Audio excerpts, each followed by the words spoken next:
Welcome to this particular lecture on microbial hormone. In this particular lecture, I shall be discussing the different aspects of fungal hormone. Fungi, which is a non-photosynthetic organism, produces large number of hormones, and these hormones may be major hormones like auxin, gibberellin, cytokinin, or at the same time it may be minor hormones like ethylene, like some steroid hormones, or like it can be sometimes inducing a particular hormone which may be a protein. At the outset, I would like to narrate a particular story or incident which was observed by a Japanese agricultural scientist, Kurosawa. He saw in a rice field where there were all dwarf variety rice plants growing, that particular field had some tall plants. And he observed that this tallness was due to a particular disease called the Bakane disease, as it was pronounced in Japanese, and it was induced by a fungi called Gibberella fujikuroi. This is the ascus and the ascospores of this particular fungi, and this particular compound which induces tallness to the rice plant was known as gibberellin, and it was purified by another Japanese scientist, Yabuta. So we can understand the discovery of a very important hormone gibberellin is from a fungi, Gibberella fujikuroi, which is having agricultural importance because it is inducing seed germination, it is inducing tallness, it is inducing growth, and it is also having some role in senescence. Apart from that, fungi also can produce different other hormones which can help in their pathogenic or non-pathogenic reaction.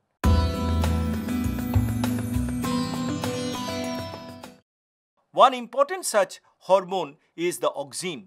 Now, auxin has got a very important relationship in a particular fungal disease called the rice blast disease, which is induced by Magnapothe oryzae, having this unique lesion having a deep brown margin and a grayish central core.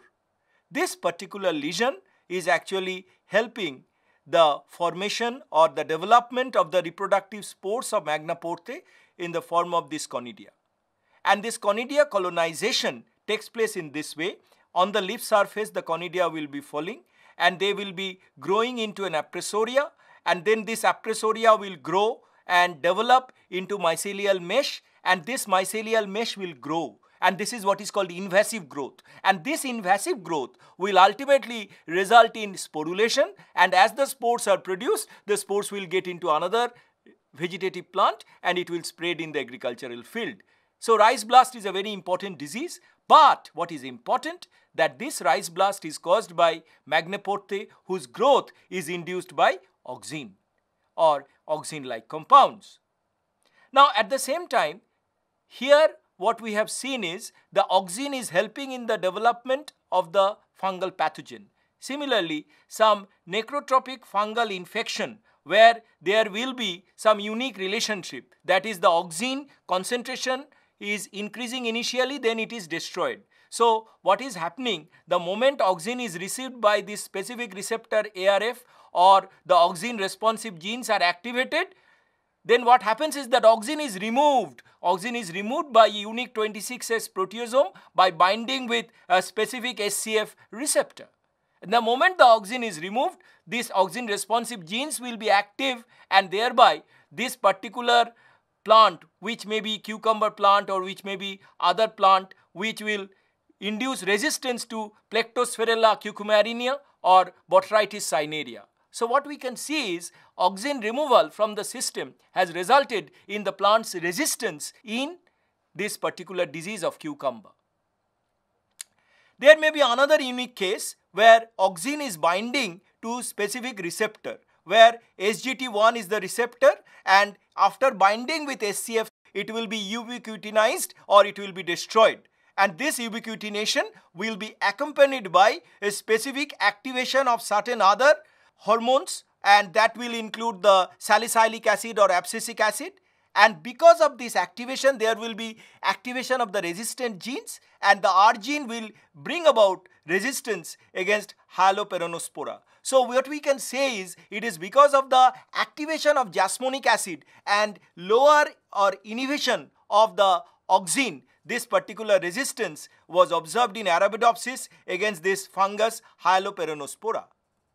Now coming to another group of fungi which is also producing auxin, and these fungi are non-pathogenic, but at the same time they colonize in the root, and these are called the vesicular arbuscular mycorrhiza.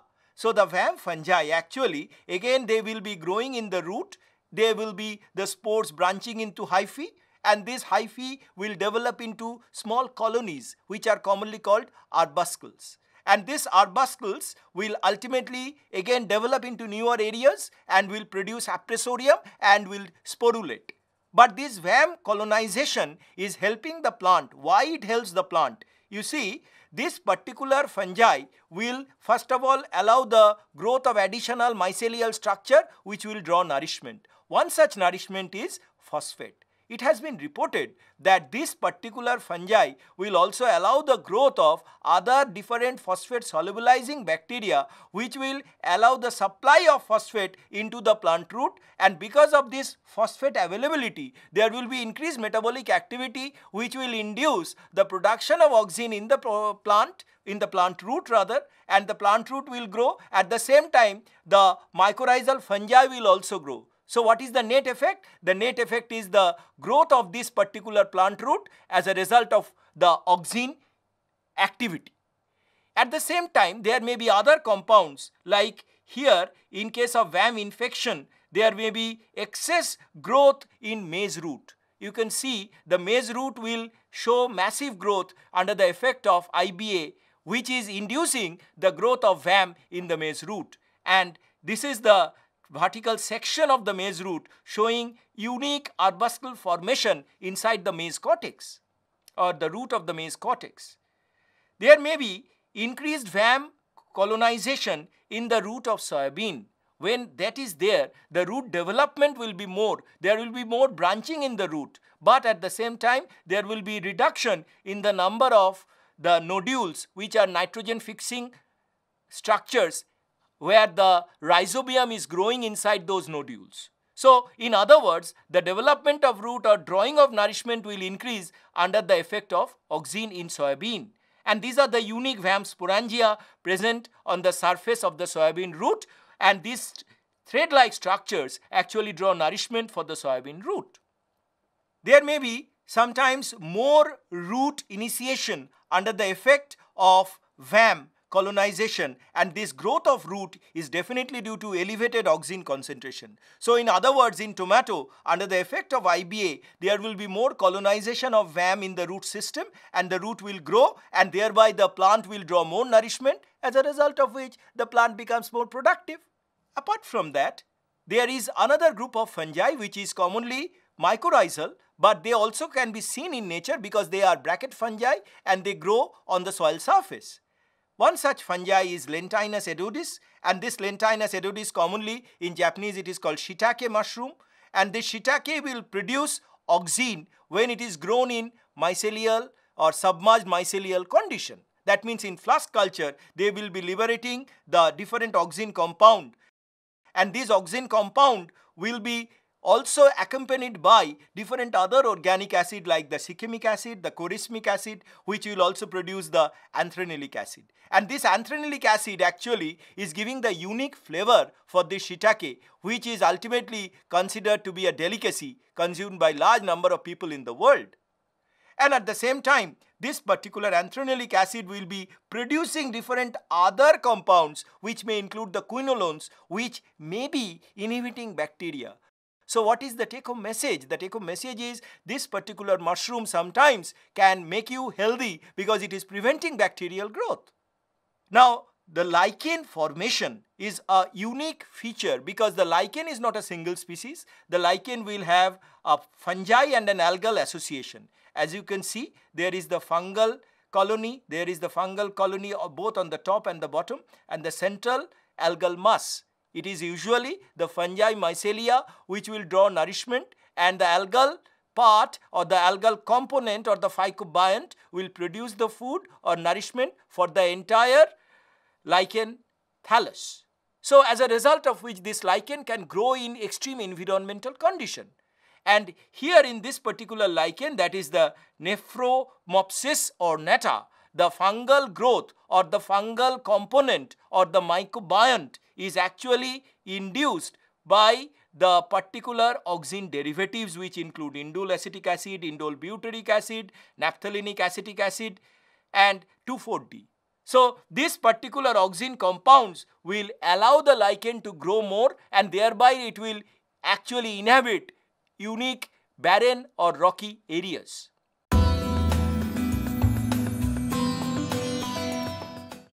Now coming to the next important group of hormone, which is the gibberellin.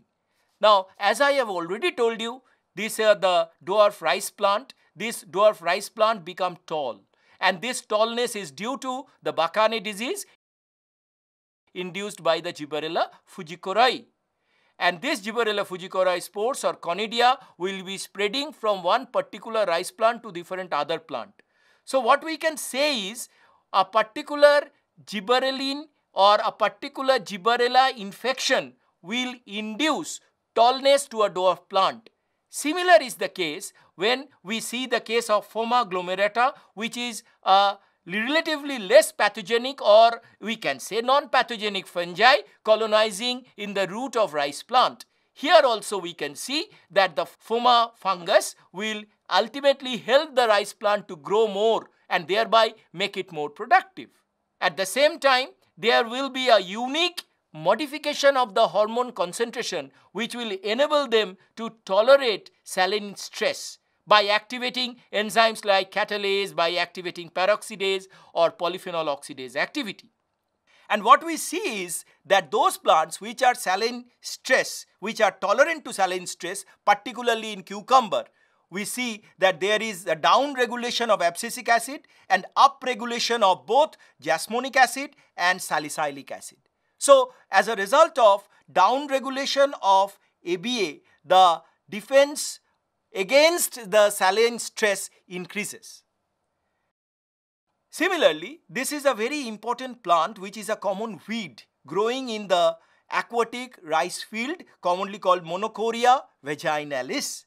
This particular plant will have a unique endophytic mycelial fungus, and this Monocoria, these are actually the root tissue having the fungus or the VAM fungi growing inside the particular Monocoria. And this mycelia was later on identified to be that of Penicillium or Aspergillus. So what is those fungi? They are non-pathogenic fungi, but at the same time they will induce the production of different gibberellin compounds, that is gibberellin 4, gibberellin 7, gibberellin 12, gibberellin 24, and this gibberellin concentration may be varying between 0.2 to 4 nanogram per milliliter. So what is the take-home message? Naturally, these fungi which are non-pathogenic will also induce in a particular plant of Monocoria, allowing their growth. So if by any means we can prevent this gibberellin production, then naturally this weed plant will be reduced in the rice field, which is very much essential. So naturally this brings me to the inhibition of gibberellin. So as the research which started in Japan against the gibberellin producing fungi, it was spreading in America and other part of the world, we can see that the gibberellin is a very important hormone for plant growth, and at the same time gibberellin can also induce the growth of wheat plant. So there are certain compounds, they are commonly called the quaternary ammonium compound in the form of chloromequat chloride or mepiquat chloride. These particular compounds, they are inhibiting gibberellin action, and in that way preventing the infection of Gibberella fujikori or other fungi like Sphaerotheca manihoticola. So this gibberellin production, if it is reduced, I can say that the plant will be protected from different pathogenic fungi.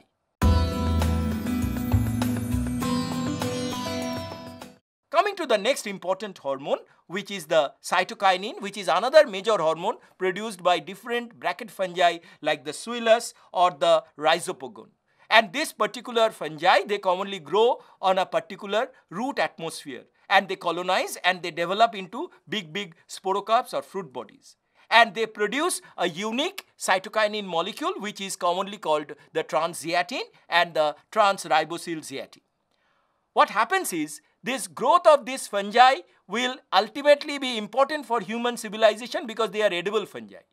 But there is a particular pathogenic fungi which is in the form of Taphrina deformans, which is growing on the peach leaf, and they will induce a particular hyperplastic disease. And this hyperplasia is a type of cancerous development. So with the increase in the zeatin concentration, the reproductive structure of this particular Taphrina in the form of ascus and ascospore increases. So in other words, the particular disease of peach leaf curl is determined by the infection of this Taphrina and production of zeatin molecule.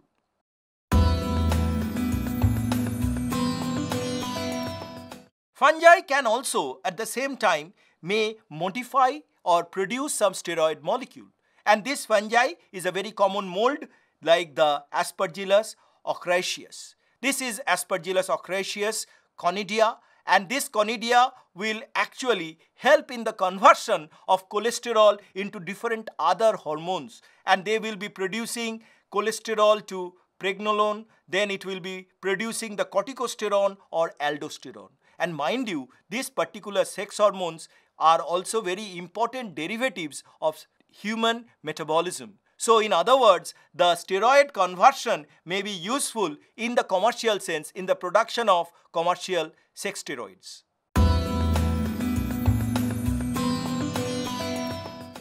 Coming to the minor hormones. These minor hormones may include the jasmonic acid. Now jasmonic acid infection, or we say the infection of Fusarium oxysporum, induces the production of jasmonic acid in Arabidopsis, and there are specific genes which are activated, and that may include the activation of JAR1. So the jasmonic acid production in Arabidopsis will ultimately reduce the development of Fusarium oxysporum infection. So in other words, those fungi which will allow the formation of jasmonic acid will make the plant tolerant against severe infection of future fungi organism. So in other words, we can say by inducing a particular fungi, we are making the plant resistant against future fungal infection. There may be another important minor hormone in the form of sclerotinin A, which is a group of hormone called sclerine. Now it is so called because it is produced from a fungi called Sclerotinia sclerotiorum. This fungi is causing a disease of potato rot in potato plant. And this is also called the white rot because it is having a white mycelial mesh as seen here. They will allow the development of the disease symptom in the stem first, and because of the production of this sclerotinin, which is a derivative of acetate with the addition of trimethyl isocoumarine, this compound of sclerotinin A will be produced, and they will be produced in the potato plant, will allow the infected part to grow, and then it will allow the mycelia to grow and to aggregate together to produce a structure called sclerotium. Now this sclerotium is a very thick brown spore which will help them to sustain winter condition in the soil. So they grow in the soil and they germinate to produce the ascus and ascospore, and finally the spores will come out again and will infect a new plant. So in other words, sclerine production is controlling the disease cycle of sclerotinia in different plant including potato. There may be another important hormone which is a minor hormone though, which is called the gaseous hormone of ethylene. Ethylene actually is produced within the root and different other plant part induced by Pyriformospora. The Pyriformospora may colonize in different plant including barley, including Arabidopsis, including other crop plant. And they will be producing ethylene, and the ethylene has to be recognized by specific receptor like the ethylene triple response receptor or ETR1. And the activation of this receptor will induce a change which may be sometimes leading to early ripening of fruit. So increase in ethylene concentration due to fungal infection will allow the production of different enzymes like hydrolase, pectinase, kinase, amylase, etc., which will modify a green fruit rapidly to a red fruit, or it will induce early ripening of fruit. So that way, if we want the fruit to ripen early, there may be this fungal derived ethylene which will ultimately help in early ripening. Coming to the next group, which is the terpenoids. Now, terpenoid is not a single hormone. Terpenoids actually are derived from tryptophan, which is an amino acid. Along with that, there may be different other steroid molecule which will join, and ultimately tryptophan will be producing the geranyl pyrophosphate, then to farnesyl pyrophosphate, and this farnesyl pyrophosphate will produce a very important compound called squalene, and this squalene will ultimately produce into triterpenoid molecule. At the same time, of course, they will produce different other derivatives which may be having growth of different plant or fungal part. But this particular terpenoid molecules produced by fungi not only helps in infection in the plant, but when they are isolated, they may also have some role in the control of different disease in human. Like this particular pyripyropene A, which is obtained from Aspergillus fumigatus, is actually used in the treatment of atherosclerosis or heart attack. At the same time, the androstenedione A, which is produced from Penicillium albocorium, is an inhibitor of cancer. Similarly, the territrim C, which is produced by Aspergillus terreus, is used against Alzheimer's disease. Similarly, the tropoliactone B from Aspergillus is also an anti-cancer terpenoid molecule. So, thereby these terpenoids are very important fungal derivatives having massive medicinal importance in curing different human diseases.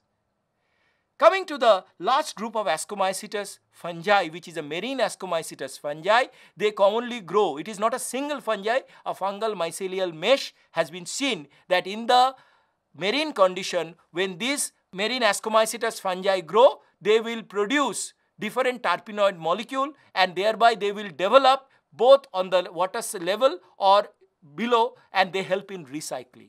So, in what way they are helping? They are helping in recycling of resources back to nature.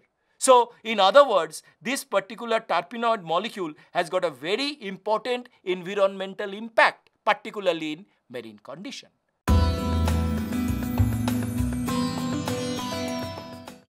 So, in this particular lecture, what we have learnt is, we have learned that there may be different types of fungi which produces different hormones, which may be major hormone like auxin, gibberellin, cytokinin.